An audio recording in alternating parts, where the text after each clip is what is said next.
Hey, good morning, everybody. It's 7 o'clock, or actually 7:01 now on this Wednesday, January 17th, 2018, and welcome to maybe what's going to be a day of videos, perhaps, but welcome to this live video, if not this live review that I've decided to do on Transformers Generation 1. Yes, just in case you guys don't know, or maybe you do know, I am a huge Transformers fan. It may not seem like that to a lot of you out there, but I've been a fan since the day the cartoon came out, since the day the figures first came out. And I'm not talking the newer cartoons. No, I'm talking and I'm not talking the recent figures and all that. No, I'm talking all the way back to 1984. Yeah, I've been a fan for essentially going on now 34 years. So that's a long time. And if you don't believe me, you can ask anybody that knows me, but when the Transformers movie came out in 1986, I wanted to see it in theaters. Never never got a chance due to financial reasons and some other personal reasons. But then when it finally came out to VHS, my family had reserved it, and I ended up watching it almost time and time and time again after renting it and renting it and renting it, watching it on special Saturday morning broadcasts on syndication. Even when the Hub Discovery Family started airing it, I would watch it.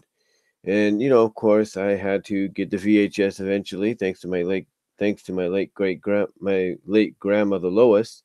I was able to get the Rhino VHS on it. In fact, I got two versions of the Rhino VHS. I don't know what the other one is, but the other is the special edition, and the other is I guess the regular edition. But one of them ironically has the UK beginning to the movie, which is the Star Wars like scrolling.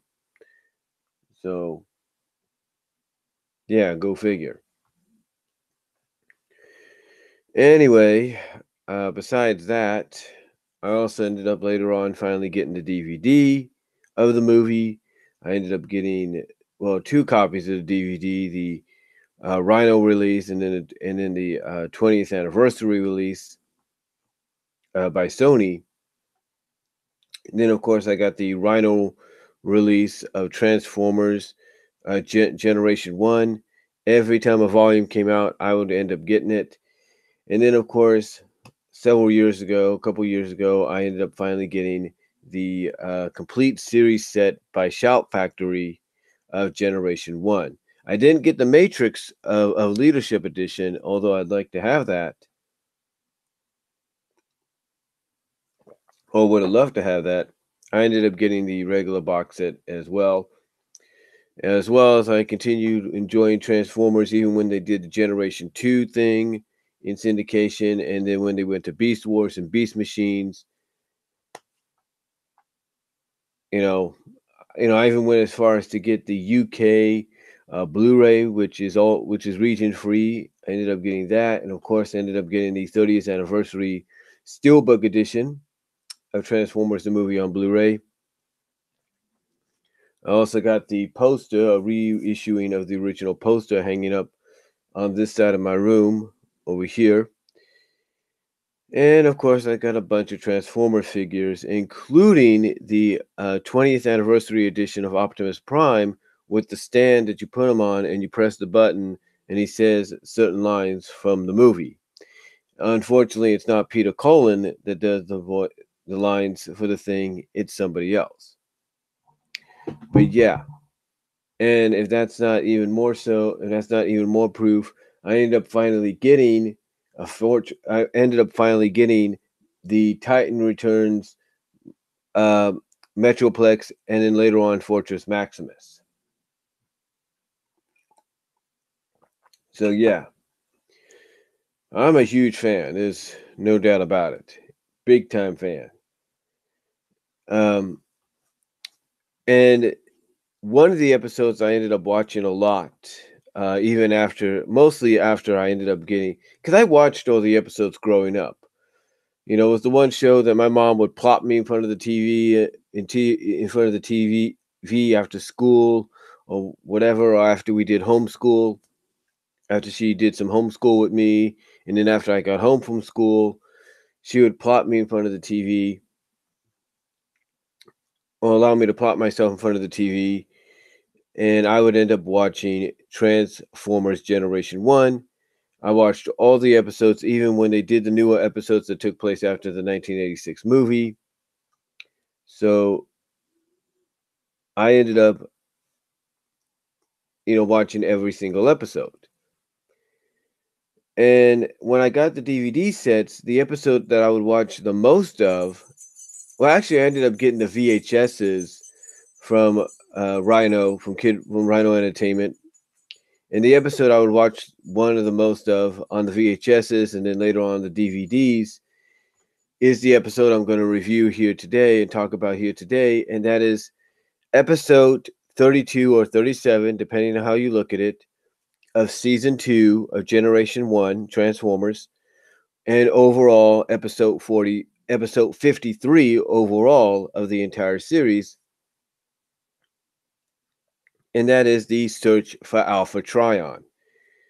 And like I said, this is the 53rd episode overall with the entire series, as far as the entire series goes. And it's episode 32 or 37, depending on how you watched it, for season 2. But yeah, the reason I want to talk about this episode is because this has significant meaning when it comes to Transformers lore. Now, for a lot of us, we pretty much figured RC was the first official female Transformer to, be in Generation 1. Wrong.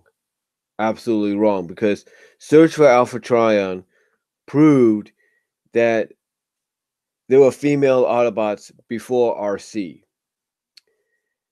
And the female Autobots were, the most notable ones that were showcased here were Chromia, Moonracer, and Firestar. And then later on, Alita 1. And what I liked about this episode was, to me, looking back on it and rewatching it like I did recently, thanks to Tubin TV, that's TUBI TV, I kind of got a good understanding as to why this was created. You see, back in the 80s, Hasbro had not one, not two, but 4 different animated shows airing during the weekends and mostly the weekdays.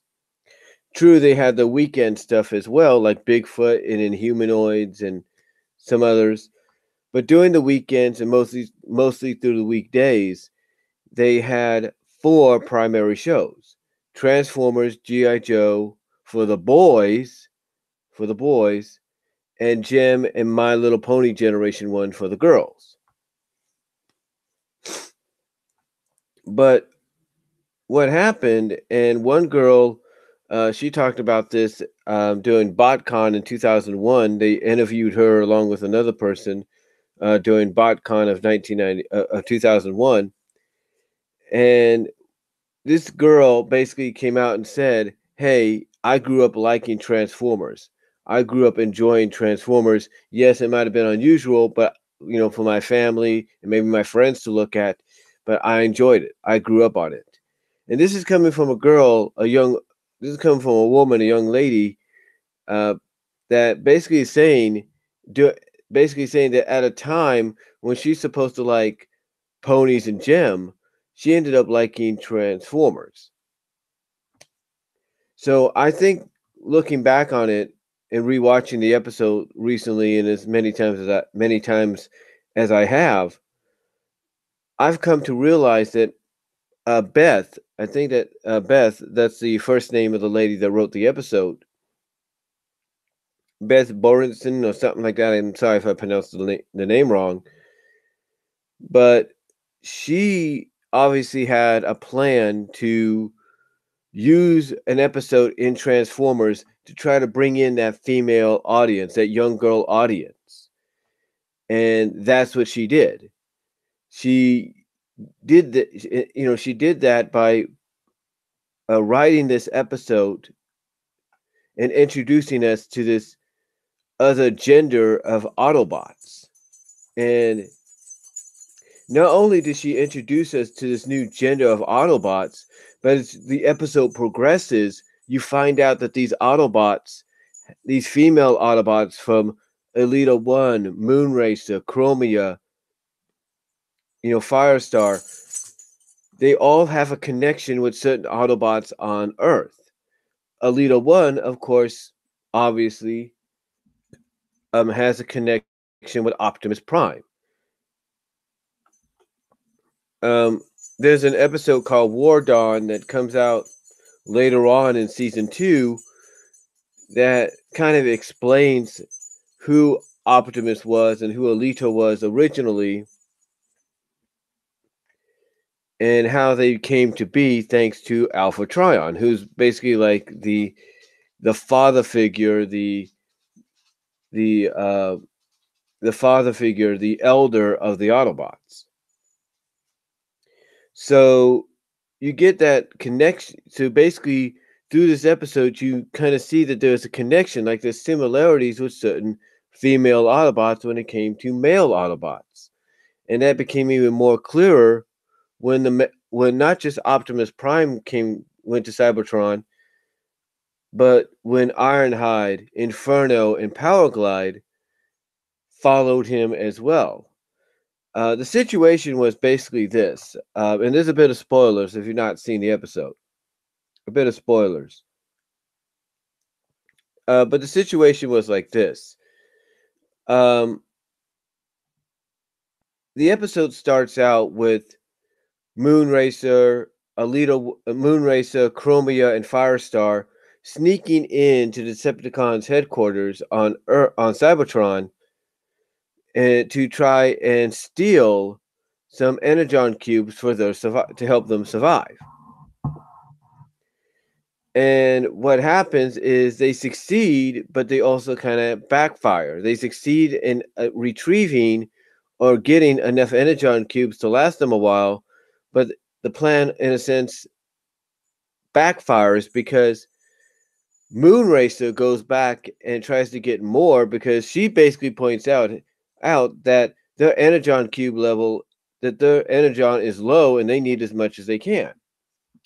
So what happens is Moonracer goes back. She goes back for a few more, ends up triggering an alarm that alerts Shockwave, who is mildly surprised, that the female Autobots are still around because basically before this incident, the Decepticons and the Autobots all thought the female Autobots were extinct. They were no more.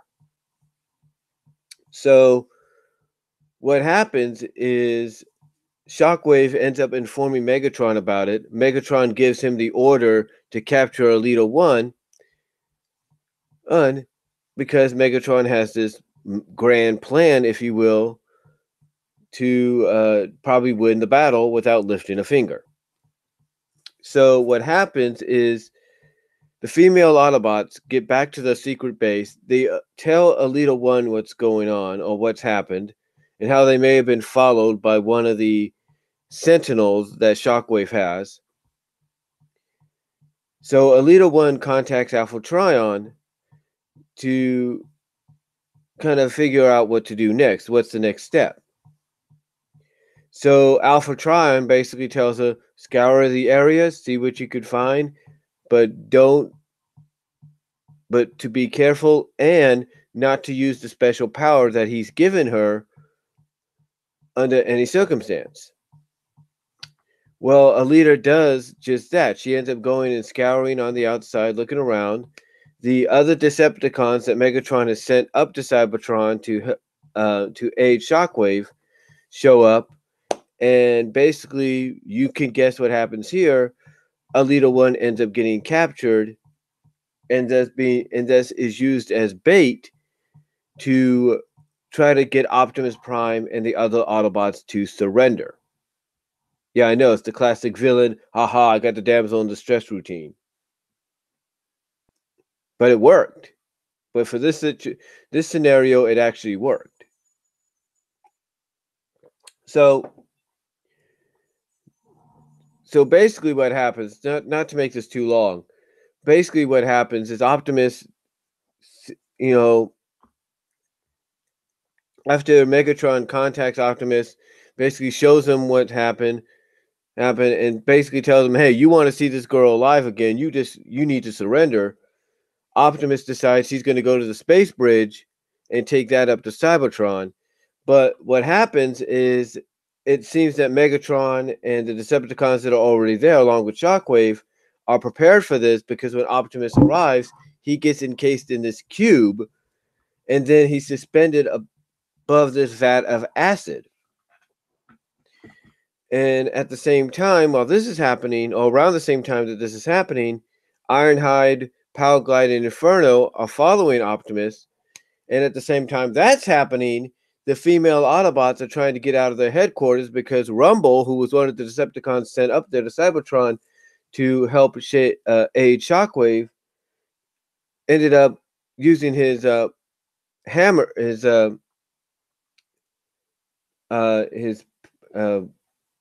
pounders, if you will, that his arms transform into, his earth shakers, if you will, to damage the female Autobots' headquarters. So all this is happening all at once. So basically, to get to the point, the Decepticons decide, we're going to finish off Optimus here. They cut the chain that's suspending him above the vat, and then that's when Alita 1, she screams, and basically by screaming, she lets out her power, which is kind of she lets out a special power, which is like a time stopper. It stops time. And she's able to, and she and anybody she chooses or she touches are unaffected by it. The only downside about her using it, though, is it drains her life force. So not only does she stop time, and prevent Optimus from going into the vat of acid, but she's able to revive Optimus just long enough for her to explain the situation and for him to take her to Alpha Trion to hopefully be saved. And then as this is happening, the Autobots that followed Optimus to Cybertron encounter the Decepticons. The Decepticons think they've won. This infuriates the Autobots, especially Ironhide, who's like the second in command. They end up fighting with the Decepticons, blasting them and all that.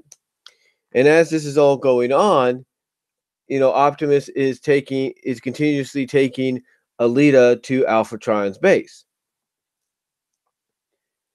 Now, what happens as that's happening, you have the female Autobots that have gotten out of their headquarters, thanks to sacrificing the Energon cubes they stole by blasting them. They encounter the Autobots that followed Optimus up to Cybertron, and then you kind of see that connection that each of them have with the Autobots that went up to that followed Optimus to Cybertron. Chromia is basically is a former flame, I guess you could say, or love interest of Ironhide, still is in a sense. Same with Moonracer. You find out that Firestar and Inferno were once a rescue team on Cybertron. So, yeah, you kind of see that connection there. You kind of start seeing that there's a connection, and why, in a sense, there were similarities to there were similarities when it came to the female Autobots to the male Autobots. Anyway, hope I'm keeping your attention here. Hope I got your attention still. Anyway, as this is happening, and they're basically teaming up together to run off the Decepticons, Optimus reaches Alpha Trion's base. He explains the situation. Alpha Trion says he'll see what he can do. And basically, he tells Optimus, hey, I've done what I could. Now it's your turn. And basically, Optimus wants to know what he can do. And Alpha Trion saying, detach your power filter or something like that, or your power interface, your interface filter or whatever, and connect it to a leader one.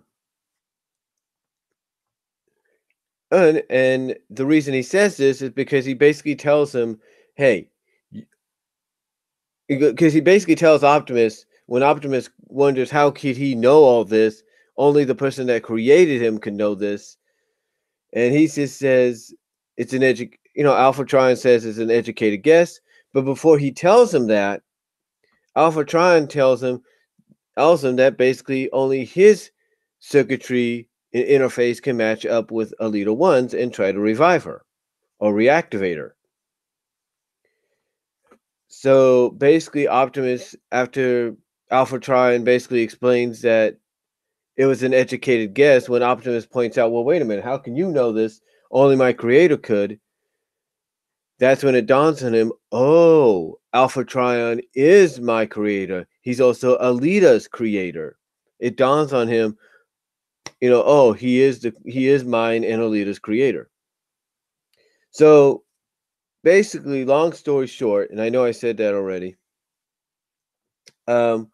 we get to the climax here, and it looks like the Autobots have won. Shockwave basically says, think again, transforms into his Shockwave gun form, and just when it looks like he's about to finish him off, in comes Optimus and Alita.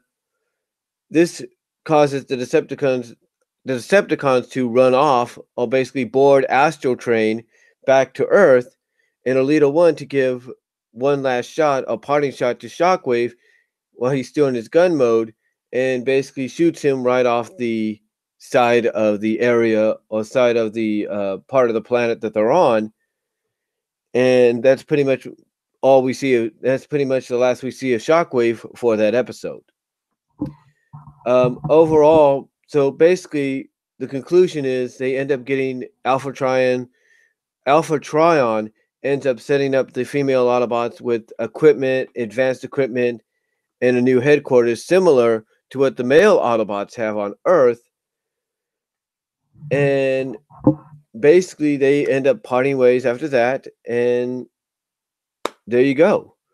So overall, when you look at the search of Alpha Trion, and I know I may have sounded like I rambled there a lot, so I do apologize. When you look at the search of Alpha Trion, it is definitely a significant episode because, like I said, if you thought RC was the first official Autobot, you're wrong. It was these characters. It was these four main female Autobots that got focused on, along with the background female Autobots. So, so it definitely played a significant role in kind of establishing that there are genders between the Transformers. There are male and female Transformers in this continuity in Generation 1. But what it also did, like I said earlier, looking back on it just recently, a few hours ago, and then looking back on it several times and thinking about it, when Beth wrote this episode, she wrote it with the intention of not just introducing female Autobots into the continuity, but trying to attract that young girl audience over to Transformers and give it a try, just like My Little Pony would do later on towards the end of their series, when they would, that being Generation 1 My Little Pony, when they would use an episode or the final few episodes there to introduce male ponies, the boy ponies, if you will, to the equation, to the lineup. So basically, both shows kind of balanced each other out with their episodes. Overall, though, I would highly suggest watching this episode. You could catch it on Tubin TV. You just go to the kids section or family section there, or search Transformers, and you'll find it under Generation 1 in Season 2. Check it out. It's really good. I'll give that Beth lady a lot of credit for writing a decently good episode. They really contributed historically and continuity wise to the Transformers franchise. So that's all I'm going to say, folks. Thank you all for watching live. I really appreciate it. And thank you all for watching post live. And I will talk to you all later, but I do highly recommend watching this episode. You will enjoy it. Thank you all, and I am out.